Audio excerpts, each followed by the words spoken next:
Bien, chicos, vamos a continuar. Ahora vamos a ver el cuadro agudo que les había comentado. Se llama síndrome isquémico coronario agudo, ¿no? Recuerden que la arteria que más se compromete en los cuadros de cardiopatía isquémica es esta, rama de la coronaria izquierda, ¿no? La descendente anterior. Esa es la arteria que más se compromete. De ahí que te pregunten cuál es el infarto más frecuente.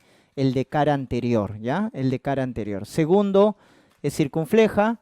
Tercero, descendente posterior. Ese es el orden de afectación. Primero descendente anterior, segundo circunfleja y tercero descendente posterior. Y habíamos dicho que el problema acá era el llamado accidente de placa. Chicos, acá la placa se rompe y al romperse, ¿qué se genera? Un trombo, chicos. Y ese trombo que se genera va a generar una oclusión aguda, pero puede producir una oclusión parcial, como están viendo ahí, todavía hay luz, o una oclusión total, como están viendo acá, ¿no? En el otro gráfico, el trombo ha tapado toda la luz y por lo tanto va a generar un cuadro más severo. Entonces hay dos tipos de oclusión, parcial y total, producto de la formación del trombo. El primer estudio que se pide a todo paciente con cuadro agudo es el electrocardiograma. Lo debemos pedir en los primeros 10 minutos del ingreso del paciente para evaluarlo. Y esto te va a servir para clasificar tu SICA en SICA ST no elevado y en SICA ST elevado, ¿correcto? Son los dos cuadros, ST no elevado y ST elevado. Entonces, ¿y qué fisiopatología siguen? Miren, la oclusión parcial es el que genera el ST no elevado y el ST elevado es producto de la oclusión total. Entonces la diferencia fisiopatológica se ve manifestada en el electrocardiograma, ¿ya chicos? Cuando el ST no se eleva y te pueden decir EKG normal, onda T negativa o esto de acá, miren, en infradesnivel, ¿no? Infradesnivel del ST. ¿Qué quiere decir? Que ha habido una oclusión parcial. Cualquier lesión, T negativa, ST bajo, es oclusión parcial. Pero si te dicen que el ST es elevado, eso es oclusión total y por lo tanto es más grave. Miren la clasificación del ST no elevado. Hay dos tipos, angina inestable y el infarto agudo, llamado NOCU. Porque como viene de una oclusión parcial, miren chicos, la necrosis es solo del subendocardio. Se llama infarto NOCU o subendocárdico. Pero cuando el ST se eleva, miren cómo es la necrosis. El infarto es total, porque cuando el ST se eleva, la oclusión ha sido total, entonces el infarto es de toda la pared. Se llama infarto con onda Q o infarto transmural. Toda la pared, ¿no? Infarto con onda Q o transmural, ¿correcto? Entonces, de esa manera clasificamos al SICA ST no elevado en angina inestable y infarto no Q, y al ST elevado, infarto con onda Q o transmural. Así queda la clasificación. Ahora, ¿cómo diferencias angina inestable del infarto? Con la segunda prueba. ¿Cuáles son la segunda prueba en el cuadro de isquemia aguda? Las enzimas. ¿Cuáles son las de elección? Troponinas, son las más sensibles y las más específicas. Y permanecen buen tiempo elevado, de 7, acá borren ya, no es horas, es días. Hasta 10 días, ¿no? 7 a 10 días está elevado las troponinas. Son las más sensibles y específicas. ¿Cuál es la primera en elevarse? La mioglobina. ¿Cuál es la que sirve para los reinfartos? CPK, MB, ¿no? CPK fracción MB. Sirve para los reinfartos. Ya está, eso acuérdense. Entonces las de elección son las troponinas. Te dicen troponina negativa. Ah, es una angina inestable. Porque para que tú marques infarto, las troponinas tienen que estar positivas. En infarto, sea no Q o sea con onda Q, las troponinas se hacen positivas.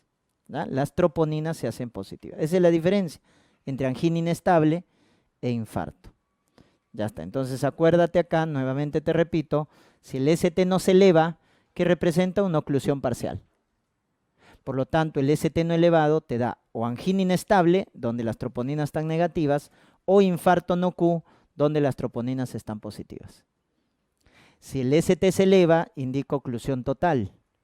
Que va a producir el infarto con onda Q o transmural, donde obviamente las enzimas van a salir positivas. ¿Cuáles son las 5 formas de angina inestable? Son estas, miren, las 5 formas. Al reposo. O sea, si te cuentan la historia de un paciente que estaba en reposo y comienza el dolor al reposo, eso es inestable. Porque en el estable, ¿quién desencadenaba el dolor? El esfuerzo, y lo calmaba el reposo. Acá lo desencadena el reposo. Eso es inestable. Progresiva, cuando dura más de 20 minutos, no calma. Y dura más de 20 minutos, eso ya es inestable. La de reciente comienzo, o sea, la primera angina en todo paciente. El debut de una angina es inestable, ¿ya? El debut. Posinfarto, o sea, ya se necrosó y nuevamente le duele el pecho, es inestable. Y la del joven, miren, que consume cocaína, ¿no? Por vasoespasmo, angina de Prince metal, por vasoespasmo coronario. ¿Cuál era el tratamiento? Calcio antagonistas, ya está. Esas son las 5 formas de angina inestable. Y chicos, esta es la clasificación universal del infarto, ¿ya? Clasificación universal del infarto, 5 tipos. Infarto tipo 1 es el primario, o sea, desencadenado, ¿no es cierto?, de manera espontánea. El 2 es secundario. ¿Secundario a qué? Anemia, hemorragia, trauma. Un trauma torácico, una anemia pueden desencadenar infartos. Eso se llama secundario, tipo 2. El 3 es muerte súbita. El paciente se muere súbitamente. Y el 4 y el 5 es por terapias de revascularización. 4 por angioplastía y 5 por cirugías. O sea, si te dicen paciente sometido a angioplastía y el stem se obstruye, va a dar infarto, pues. Ese infarto producido por la obstrucción del stem es tipo 4, porque es producido por angioplastía. Lo mismo con los injertos. El injerto se obstruye, se ocluye, va a producir infarto. Ese es el tipo 5, cuando es por la cirugía de bypass, ¿ya? Chicos, el EKG, cuando el ST esté elevado, nos indica qué cara del corazón se está infartando. Si te dicen ST elevado en B1 a B4, el infarto es anteroseptal, que es el más frecuente, porque acá se ha comprometido ¿qué arteria? Descendente anterior. Este es el de cara inferior, D2, D3, ABF. ¿Qué arteria se ha comprometido? Descendente posterior. En la infarto de cara inferior o diafragmática se compromete la descendente posterior. Y en la lateral, chicos, circunfleja, ¿no? Lateral alto de 1 a BL, lateral bajo B5, B6. Ahí están los 3 infartos. Lateral, inferior, anteroseptal, ¿no? Entonces, cuando te pregunten cómo evalúas un cuadro agudo, el cuadro agudo lo evalúas con EKG y con enzimas. Con EKG y con troponinas. Con eso evalúas, ¿ya? Complicaciones. ¿De qué se muere un paciente con infarto? Arritmias, chicos. La más frecuente es extrasístole, pero la que causa más muerte es la fibrilación ventricular. Entonces, las arritmias son la principal causa de muerte, ¿ya? Precoz. O sea, al paciente le da su infarto y se muere. Porque la causa de muerte tardía es la falla cardíaca. Causa de muerte tardía es la insuficiencia cardíaca, ¿ya? Y la pericarditis postinfarto se llama síndrome de Dressler, acuérdate, ¿eh? Pericarditis postinfarto, síndrome de Dressler. Aparece a partir de los 7 días después del infarto. Entonces al paciente le da un infarto, pasan 7 días y aparece una pericarditis. Esa pericarditis tardía a los 7 días se llama síndrome de Dressler. ¿Cómo evalúas el pronóstico del paciente con infarto? Con tu score clínico radiológico, llamado KILIP, donde hay 4 grados. Clase 1 asintomático, 2 crépitos en las bases, 3 es el edema agudo de pulmón y 4 es el shock cardiogénico. ¿Correcto? Miren la mortalidad en el edema agudo y en el shock. 40-90%. O sea, acá el paciente está descompensado hemodinámicamente. descompensado hemodinámicamente. Ahora, ¿de qué depende un paciente que haga un infarto de ventrículo izquierdo y haga edema agudo de pulmón y otro hace shock cardiogénico? ¿De qué depende? De la extensión de la necrosis, chicos. Si el ventrículo se necrosa más del 25%, hace edema agudo de pulmón. Si el ventrículo se necrosa más del 40%, hace shock cardiogénico. Entonces, ¿de qué depende la descompensación hemodinámica? De la extensión de la necrosis. Mientras más necrosis, entonces va a haber más descompensación hemodinámica. Se necrosa más del 25% del ventrículo izquierdo, edema agudo de pulmón. ¿Cómo tratas un edema agudo? Oxígeno, nitroglicerina y furosemida. Ese es el tratamiento inmediato. Le pasas oxígeno, nitroglicerina y furosemida para bajar la precarga. Y shock cardiogénico le pasas aminas simpaticomiméticas, norepinefrina, dobutamina, si ya hace shock cardiogénico, ¿no?